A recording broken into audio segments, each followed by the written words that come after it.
Good morning students. आज के lecture में हम एसपीसी के सॉफ्टवेयर आर्किटेक्चर के बारे में पढ़ेंगे। SPC that is stored program control का जो सॉफ्टवेयर आर्किटेक्चर है उसके बारे में डिटेल डिस्कशन करेंगे। तो एसपीसी का जो सॉफ्टवेयर है वो दो पार्ट्स में डिवाइडेड है, system software and application software.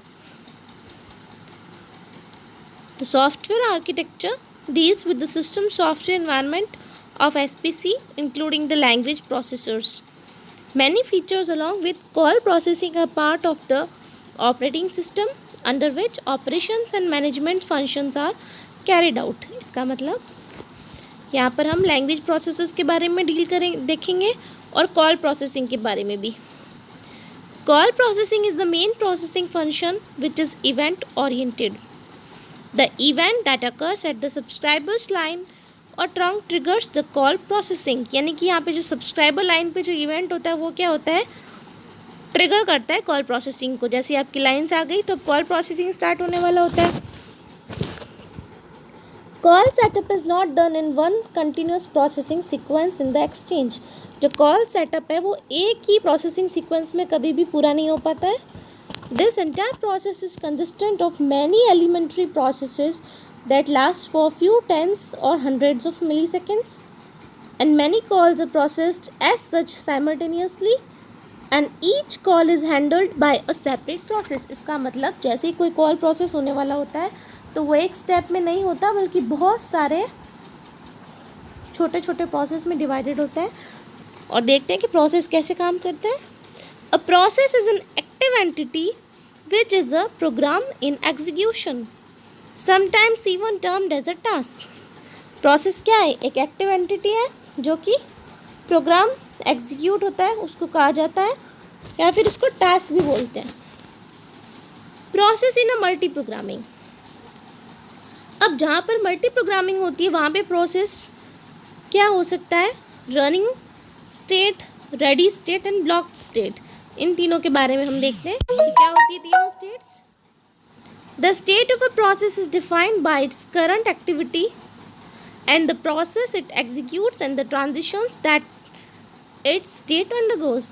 तो प्रोसेस की क्या स्टेट है वो उसकी करंट एक्टिविटी पे डिपेंड करती है कि जो वो एक्टिविटी कर रहा है उसके हिसाब से उसकी स्टेट डिफाइंड होती है. जैसे कि अब प्रोसेस को रनिंग स्टेट में कब कहा जाता है? जब उसका इंस्ट्रक्शन करंटली प्रोसेस हो रहा है यानी कि एग्जीक्यूट हो रहा है प्रोसेसर के द्वारा, तो वो कौन सी स्टेट में कहलाएगा? रनिंग स्टेट में. अब अगर प्रोसेस जो है वो नेक्स्ट इंस्ट्रक्शन का वेट कर रहा है या फिर उस इंस्ट्रक्शन का वेट कर रहा है जो टाइम आउट हुआ है तो वो रेडी स्टेट में कहलाएगा. रेडी है, वो अगला इंस्ट्रक्शन एग्जीक्यूट करने के लिए तैयार है.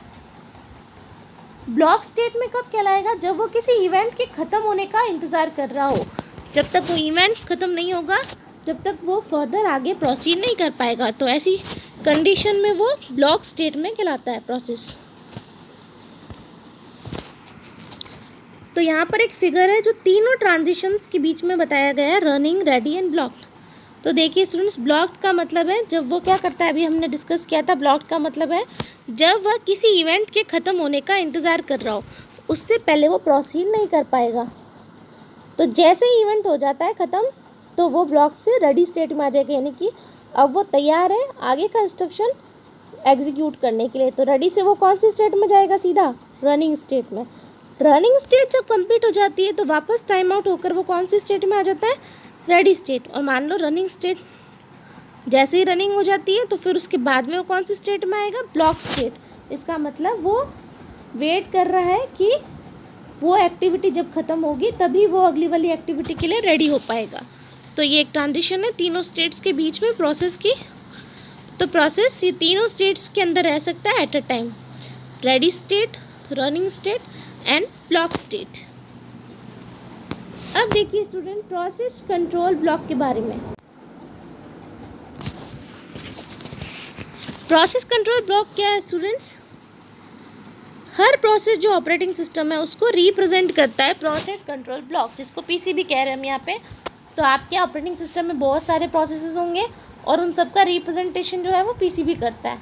पीसीबी बेसिकली एक डेटा स्ट्रक्चर है और इसके अंदर कुछ इन्फॉर्मेशन होती है किसके बारे में, आपके प्रोसेस के बारे में। तो it is a data structure, collection of data, और इन्फॉर्मेशन किसकी प्रोवाइड करता है आपको, ये प्रोसेस की। तो ये आपको बताते हैं current running state of the process क्या है, प्रोसेस की प्रायोरिटी क्या है जो रेडी स्टेट में है, कि ऐसा नहीं है एक ही प्रोसेस हमेशा रेडी स्टेट में होगा। तो वहाँ पर प्रायोरिटी भी होगी कि कौन से प्रोसेस को रेडी स्टेट में, सपोज करिए आपके पास बहुत सारे प्रोसेस हैं, तो आपके कौन सा वाला प्रोसेस कब एग्जीक्यूट होगा उसकी एक प्रायोरिटी होगी। तो ये प्रायोरिटी का भी डेटा जो है वो अपने अंदर स्टोर रखता है PCB, that is process control block. CPU scheduling parameters, CPU के अंदर शेड्यूलिंग किस तरह से होगी पैरामीटर्स की, इसका डेटा भी आपको पीसीबी देता है। Saves the content of CPU when a process gets interrupted. अब क्या करता है, जैसे ही कोई प्रोसेस है वो इंटरप्ट हो जाता है तो उसका जो लोकेशन है जिस पे वो प्रोसेस अभी था, एक्टिव लोकेशन का कंटेंट जो है सीपीयू का वो सेव रखना। ये किसका काम है, पीसीबी का, क्योंकि उसको वापस इंटरप्ट हुआ है तो वो जिस काम को करने जाएगा वापस ख़त्म करके फिनिश होके वापस इसी स्टेट पे आएगा, इसी एड्रेस पे आएगा। तो इस एड्रेस को भी सेव रखने का काम जो है, सीपीयू के कंटेंट को सेव रखने का काम पीसीबी का है। Memory allocation to the process. अब प्रोसेस को कितनी मेमोरी चाहिए है उसको पता होता है कि हर प्रोसेस को काम करने के लिए कितना डेटा, कितनी मेमोरी चाहिए।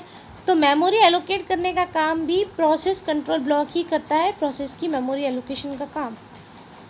The details of process like its number, CPU usage etcetera are present.